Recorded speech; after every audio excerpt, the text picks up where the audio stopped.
I am, oh, it looks like we were already recording, but okay, cool. We're recording. So call the meeting to order at 5:42. And Rosie, Lisa, whoever wants to do it, if you can take attendance. Sure. Okay. So I'm just going to go down the list. If I don't call your name, let me know.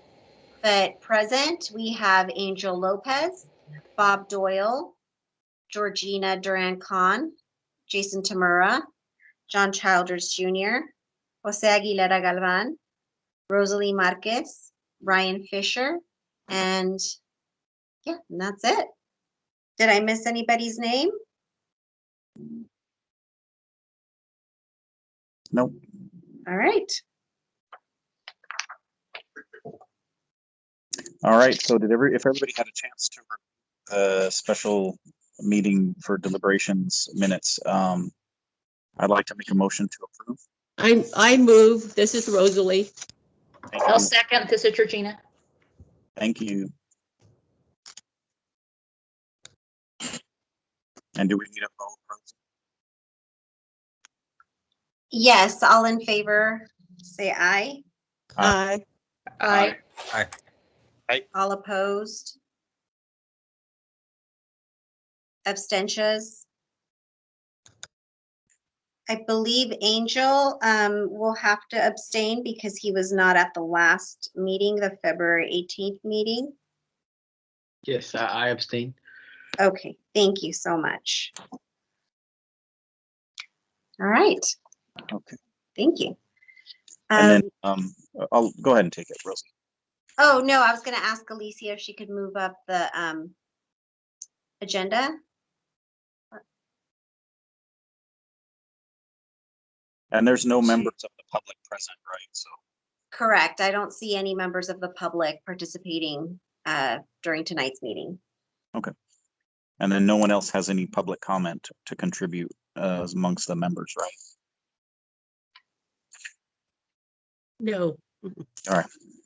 And then I guess we can move on to reports from staff. Okay, I can breeze through these. Reports from staff. Update on Block Grants Advisory Committee appointments and vacancies. We currently have 2 vacancies. Council is aware that we have 2 vacancies. There have been no applications submitted to fill these vacancies, but council is aware, and council is pretty proactive about recruiting people who might be a good fit for our committee. So we'll see what happens. I'll keep you updated and keep you posted as we get more information on that.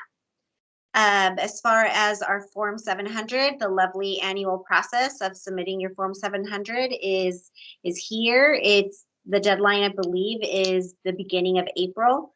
Thank you so much to those that have already submitted their Form 700s. There are still 4 people who have not.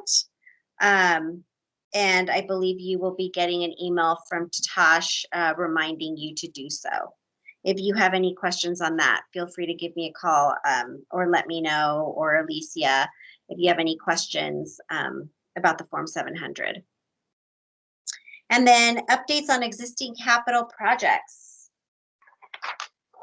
So I'm happy to report that Chapel Plaza, we have movement on Chapel Plaza. Plans will be submitted today, or resubmitted, I apologize. They were submitted, they were reviewed, and now they're resubmitted with the changes that were required. And then they hope to have a permit prior to the end of the month. And then at that point, they can go out to bid. So they hope to start in the next couple of months. So that's really great news. As far as our minor home repair programs, CAC, Alicia did try to get a hold of them. There was no response, but there is a the last update we received is that they completed COVID training for their contractors. There had been a delay in being able to go out and provide services to households because of COVID. And so they were able to get additional COVID training so that the contractor could be safe, as well as, keep the homeowner safe. Capslow, minor home repair, they've completed 3 projects in January, and they'll be sending us those intakes and request for payment soon. Family Service Agency, the Santa Maria Valley Youth and Family Facility, they're also almost done with their project. They just need to finish the trash enclosures and install gates, but they're pretty much done there too. They're doing a fantastic job. And People Self-Help Housing, also a 90% expended. Their learning center is pretty much all done as well. We're just waiting on their final invoice. And as you know, Russell Park and Sierra Madre Cottages, those are 2 projects that have already been closed out. Now, we also thought it would be interesting and important for you to know what the latest is on our public services. And instead of just going through each one, we were just going to tell you about the ones that maybe we're not that we're having trouble with, but just something that you should be aware of. We have yet to receive an invoice from SART. So they've been telling us for months they're going to be sending us an invoice.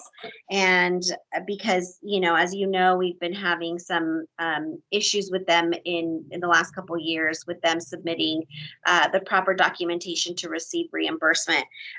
They did say that COM, who they work with, just recently got a new finance director. And so they're getting the finance director up to speed in order for them to be able to submit the request for payment. So fingers crossed that we'll get a request for payment soon. But it is March and we haven't received one single request. The Salvation Army also, they did submit their first invoice. However, it was incomplete and we sent it back for revisions. But we did receive word today that they are currently closed to the public because there was an incident of COVID that they found out about on Saturday. So until the whole facility is clean, or up until 2 weeks from now, they will remain closed. And so they are unable to access their files until then. And also we do have a new couple who is running the Salvation Army here, and I think they're still trying to kind of know how everything works. And the Unitarian Society also has not submitted an invoice, but the Unitarian Society really didn't start its process of warming centers until a couple months ago. So they said that they'll be submitting one to us soon. Now that it's getting colder, I believe they're going to be open tomorrow because we're expecting rain. And that is it.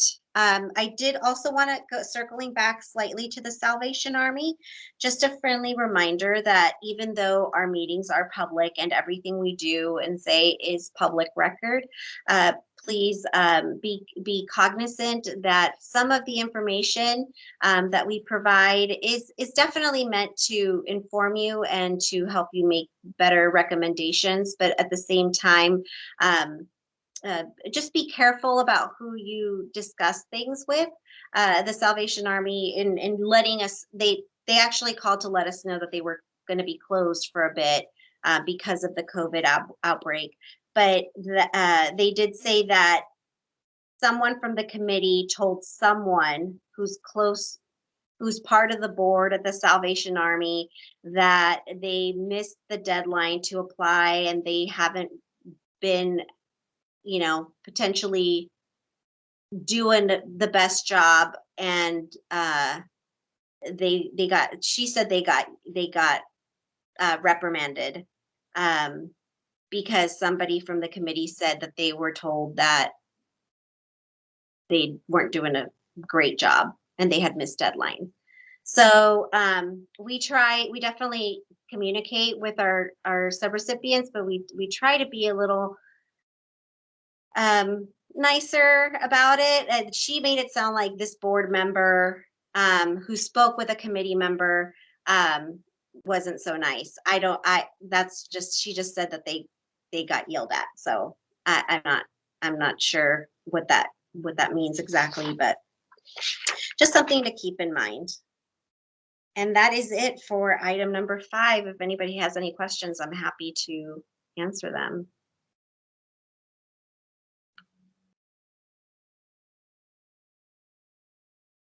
No, I don't. I don't think anybody else does. And if I could just ask, if anybody does have a comment or something, just raise your hand so I can recognize you, and I'll see you on my screen here. So with that, I'll hand it back over to you, Rosie. Thanks. Okay, so just a quick update on Cdbgcv funding in response to COVID-19. We still have plenty of funding. And I'm not saying that in the sense of like we're not using it appropriately. We're just being very careful about how we use it. We're being very, just because we have the funding doesn't mean we're just going to go out and spend it all. So we are definitely trying to maximize the dollars and use it for what will be the best, the biggest impact for our community. So currently there's discussions of changing the HVACs in our youth center and our Able Maldonado Youth Center to improve the air quality when with children return and when we're able to go back to congregating. And then also replacements of highly used doors, for example, the doors of the library, replacing those to be touchless.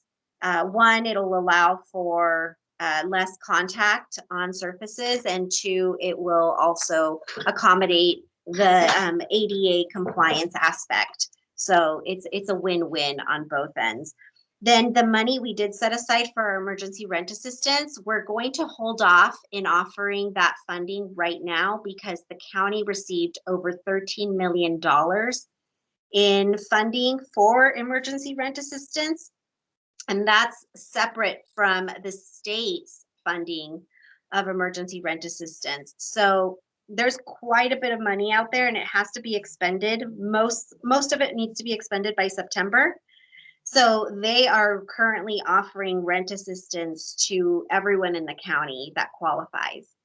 So we're just letting that funding run out first, let them use that funding. Ours, we have at least 3 years to commit.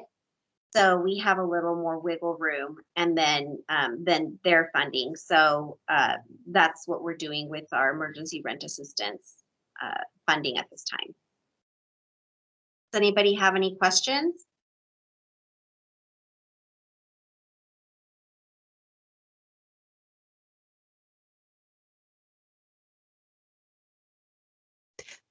I do. Go ahead, Rosalie. With the county, how did the people apply to get the assistance? Do they just go, is there a website, the county Yes. website? Okay. Yeah, that's a great question, and I'm happy to send you all the flyers. The flyer, you would go to unitedwaysb.org/rent, and it's they'll provide up to, this says it'll be upon application approval, applicants may receive up to $6,000 over 3 months toward rental and utility expenses. And applicants can reapply every 3 months up to a minimum of 15 months. So this is much better than what we were offering. We were offering up to $5,000. Thank you, Alicia, for putting that up there. Up to $5,000 for 3 months. This one is $6,000 for 3 months, and they can reapply for 5 more times.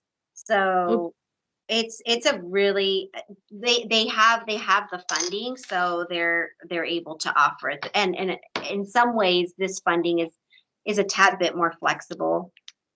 Well, good. They could send us to our email because we get a lot of requests from the church. You know. Oh, so yes. Yes. Okay. Thank you. Yeah, we'll email the flyer out. And it's in English and in Spanish, so we'll email that out in both languages. Okay. Thank you. I just posted the website in the chat too. Oh, thank you, Alicia.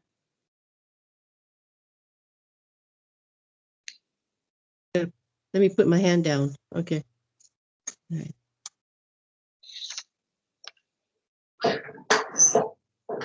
Yeah, just to kind of give you an overall perspective of the need, they received over 2,500, well, 2,500 applications were started in 1 week. And out of those, 1,100 of them were completed. So basically they had 1,100 applications to go through in 1 week's time. That's how many they received in 1 week.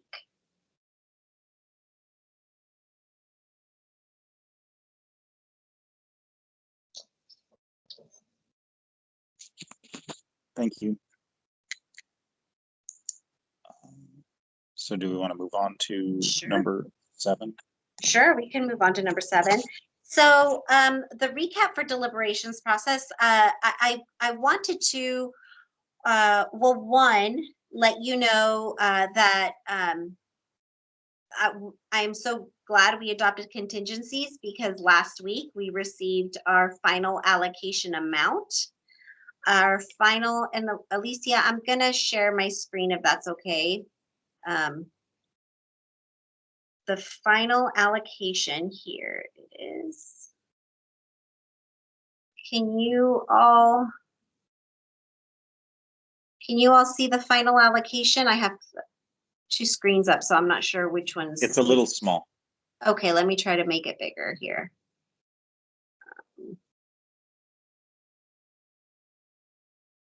Oh, that's good. Yeah, great. Yeah. So we received 21, a little over $21,000 less than last year. So what that means is public services will get about $3,000 less, capital will get about $13,000 less, and admin will get about $4,400 less. So the way it looks, I'm gonna replace this with another page so you can see. And I apologize. Okay, do you see the deliberation spreadsheet or do you still see? I see black. Oh, Just a okay. black screen right now. Blank. Okay. I'm still not as, I thought I was being fancy. Sounds like Yeah, let me see here. Okay. So, can you see the spreadsheet now? Yep. Great. Okay, so really, what the only area that the decrease affected was COM, because that was the recommendation was that if there was any funding that was supposed to be decreased, it would be decreased from the bottom up, with no agency receiving less than 15,000. And so since these agencies here already were slated to get 15, COM was had been recommended for 20, but I took off $3,186, and so it leaves them with $16,808, which is still it's still over $1,000, actually almost $2,000 more than what they received last year. So that is how. Actually, Rosie, I think that one's the original one. You have a document here that has the updated. So Is it? Oh, so okay. Are you sure? I have it. This says it was modified on Friday, and I modified it Thursday. I had just went in and updated like the formatting, but this is the. Oh, okay. Yeah. Thank you. Okay. I was like, wait, that looks okay. That's what here, yeah. Yeah, because this one had the updated one has the notes. So okay. 15,000. Thank you. Okay. All right. Well then, sorry guys, I did it last week and I thought had gone to the one that I had done. So so thank you, Alicia. Can you zoom in a little bit so everyone can see it? Okay. So my apologies. I ended up taking away, because I had to reduce it by $33,186. So I took $1,808 from the original, which was 16,808. And so I dropped it down to 15,000, and then Good Sam also got a little bit taken off. My apologies. That's how it played out. So the other ones were the actual recommendations from the committee. This one includes the contingencies.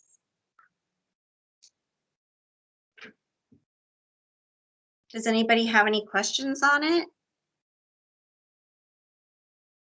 No, that looks good. Okay, so in this line item, I did want to ask you how you felt the deliberation process went. How did you feel about SurveyMonkey? How did you feel about the overall process? Anything we should keep? Anything we should change for next year? So that the SurveyMonkey idea was my idea from last year that I was kind of trying to float by. And so I'll just not comment on it, but I'll let the committee chime in. If anybody wants to let me know. I'll start.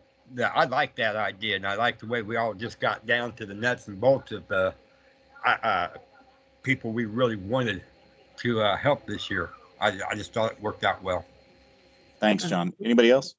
I did it the same. I liked that because it made it much easier to make the decision.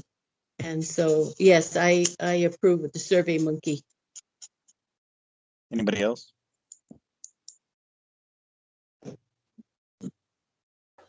Bob Esther? Doyle, I thought it got us focused fast, and then we could get into the action. So I thought it worked very well.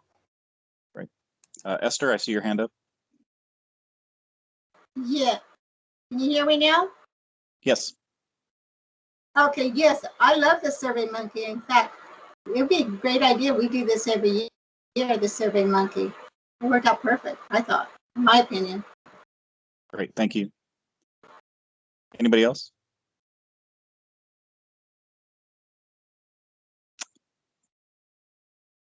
All right. I guess that's it. Great, thank you. Thanks, everyone. If you guys have any other feedback that comes to mind, send us an email. We definitely want to improve the process. I liked the SurveyMonkey. I wish we would have been able to control it. Maybe next year we'll get our own account. This year we were borrowing an account from another department. But I thought that it really helped the committee kind of, at least it got everybody talking, and like Bob said, everyone was able to just focus and move forward. This year was just a tough one. I think it was just a very tough year, I think, for allocations in general. So you all did a fantastic job as always. Sorry, of course I always get like a little gnat that likes to come out when I'm on video chat. Well, I wanted to thank you for getting the SurveyMonkey together at the last minute, because I know that there was possibly going to be an issue of having to sign up for an account. So thank you for making that happen, and pulling whatever strings you needed to do that. That was very helpful for us. And I'm glad that the process kind of worked out the way I'd hoped. Yeah, I didn't realize how expensive SurveyMonkey can be, but yeah, it worked out. So I'm really, really glad.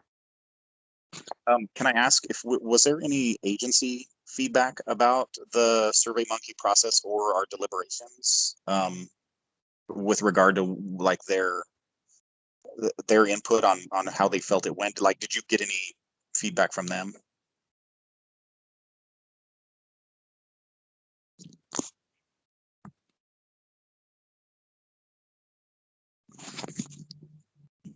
Rosie, did you hear me?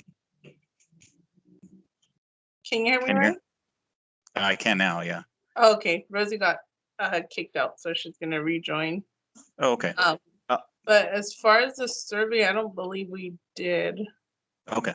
Yeah. Bob, I see your hand is up. Did you have something to add?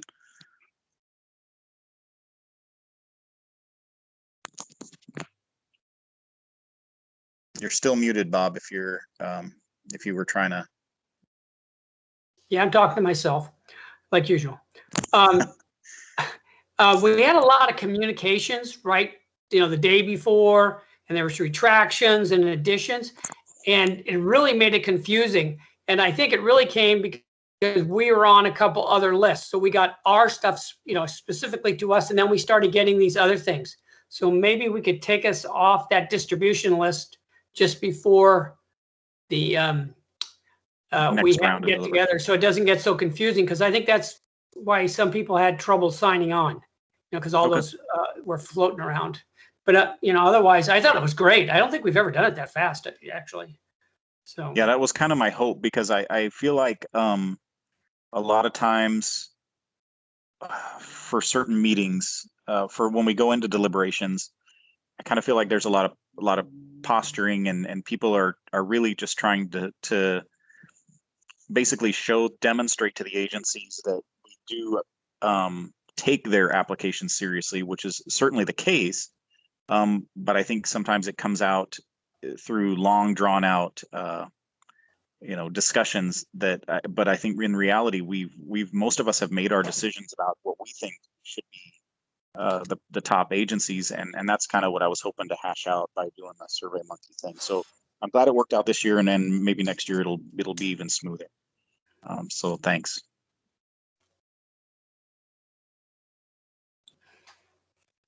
And then Alicia is, Georgina?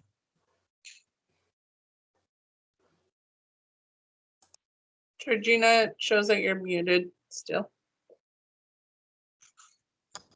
I'm sorry. I liked the process with the Survey Monkey. I thought it got the discussion going, but where I felt a little frustrated was because of using Zoom, and it's not anybody's fault because of the pandemic and everything, but it felt like sometimes the process went forward before discussion could fully be had. And because when you're raising your hand and other people are talking, sometimes there was a motion made and seconded and gone to vote before you were or at least that I was recognized. So that's my only comment, is that the Zoom and having to do it that way, I felt a little frustration with. Yeah, and I think that's something that, having learned the lesson from this year's, experience, we'll be able to get that fixed next year, and hopefully that won't be a problem next year. Yeah, but overall, I thought it was a good process. Yeah, and then especially if we're not in a Zoom environment next year, right? And we can simply just vote on our phones while we're in a meeting. Yeah, I agree. That'll probably be good. But yeah, Alicia, is Rosie back, or did anybody else have anything they wanted to add while we wait for Rosie? I'm back. Hi guys, sorry. Thank Hi. you, Alicia. Yeah, so we're good to go, I guess. Okay. So overview of the process for public hearing on April 6th. So as you know, once the committee makes its recommendations, we go to the city council and we present it in a public hearing fashion. And then at that point, agencies are also more than willing to come and express themselves about the proposed recommendations. That will take place April 6th. April 6th will be a busy one. We also have two proclamations, one for Fair Housing Month and then also one for Community Development Week, which celebrates CDBG. So that will happen on April 6th. You don't have to attend. It'll be virtual. You don't have to watch it, but if you would like to watch it, it is a pretty interesting process. It's always interesting to hear from the agencies, and it's interesting also to hear from the city council as far as their feelings towards their own recommendations and then also the committee's recommendations. Does anybody have any questions about? Oh, sorry. What time on April the 6th? April 6th, the meetings start at 5:30 It Okay. is a pretty packed agenda on April 6th. I can't tell you when our item will be on. Once the agenda is released, I can kind of guess when we'll be on, but I'm not. I just know that the meeting starts at 5:30 at this point. Thank you. John, Sure. did you have a question? Comment really that if you can't attend it at their Monday night or their Tuesday night session, they usually YouTube it a couple of days later, that you can always go to YouTube and watch it on your own convenience. Thank you, John. You're absolutely right. And then at that point, I can definitely tell you, when to start the video, at what point. That way you can fast forward through everything else.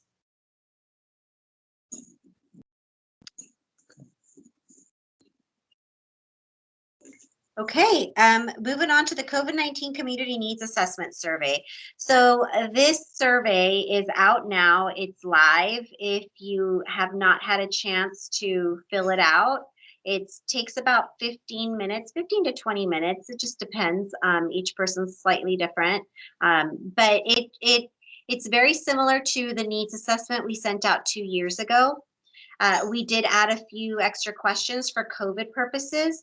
The intent here is to start quantifying trends as far as what the needs are.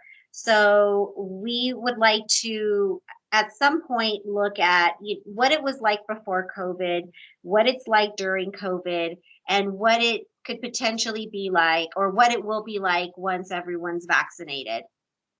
So, or most everyone has a chance to be vaccinated.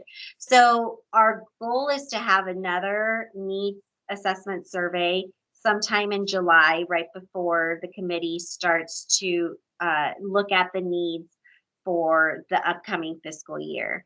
And hopefully this survey will just give us a little more data that the committee and the city council can use to, make its decisions as to how the money should be spent, and we'll see what comes. We've already received 55 responses, which doesn't sound like a lot, but the last time we did the survey, we only got 100 responses in 30 days.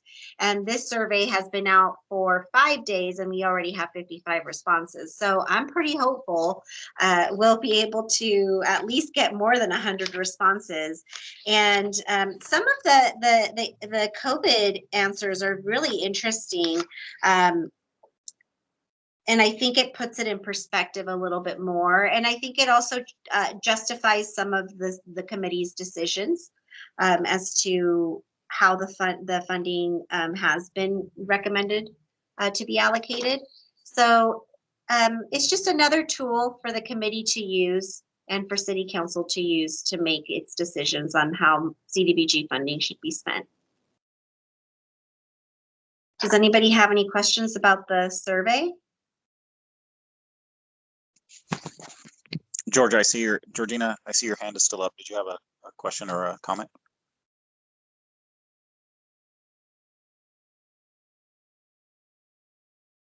Okay.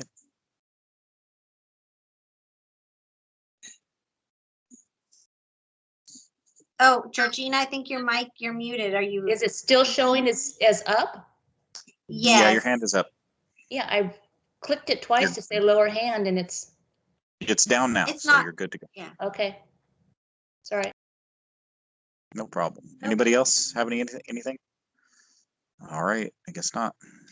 Oh, and then on in addition, just to do a more of a focus group, I did send out an invite to a lot of our service providers for March 16th, and I think the committee also received it. If they would like to attend a 1-hour virtual chat on what people out in the community, as far as community leaders feel are the biggest needs in the community right now. So just, it'll give us a different perspective, and as far as, the perspective from the actual service providers who are out every day working with the public. So that is it for that. Upcoming key dates, as you know, April 6th the recommendations will go before the city council, and then there will be a 30-day public review period, and then the final recommendation plan, the final plan for the use of our funding will be ratified on May 4th. And that is it for upcoming key dates for right now. Any questions on any of it? I just, did you want to go over, we had talked last week, did you want to go over about the members who left, Rosie? The committee members? Oh, yes. Thank you. Thank you. So as you know, thank you, Ryan. As you know, we do have 2 vacancies. We have, one is Nicolette Reeves's position. She has stepped down from the committee, and it was a tough decision for her, but it's I think what's best for her and her family at this time. Everything's fine. It's just with COVID, it's just life got too busy. So, I can't even imagine having a child to doing the work and the virtual learning and all of that stuff. So, And trying to pass the bar. And trying to pass the bar. It just, she's got a lot going on. So it was a really tough decision, but she had to do what was best for her. And, you got to do it. She did the right thing for her and her son. And then also one of our newer committee members, he has also stepped down. So he was only with us for a very short period of time, but what the city council member who appointed him is actively looking for another appointee. Who was that? Did I meet him? Yes, Corey Armstrong. Oh, I don't remember. Yes, he was on. He and Yvonne and Jose all started at the same time, and I think he attended 1 or 2 meetings. Oh, okay. Thank you. Yeah, sure.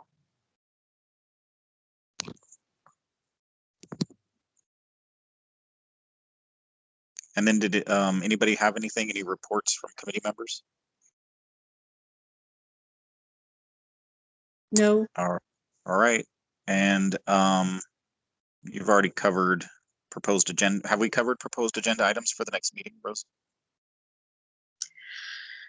No, at this point, the only thing that we would have is an update to what happened at the April 6th meeting. That's the only item we have on next month's agenda. Okay. Well, but if there are other items, sorry, Ryan, if there are other items that the committee would like to bring forth, we can definitely add it to the April meeting. Okay. Well, I don't have anything, and I don't see anybody raising their hand with anything. So if nobody has anything to add, I'll adjourn the meeting at 6:20. Okay. Well, thank you so much, everyone. Thank you, everybody. All right. Thank you. Bye. We'll see you soon. Bye. Bye.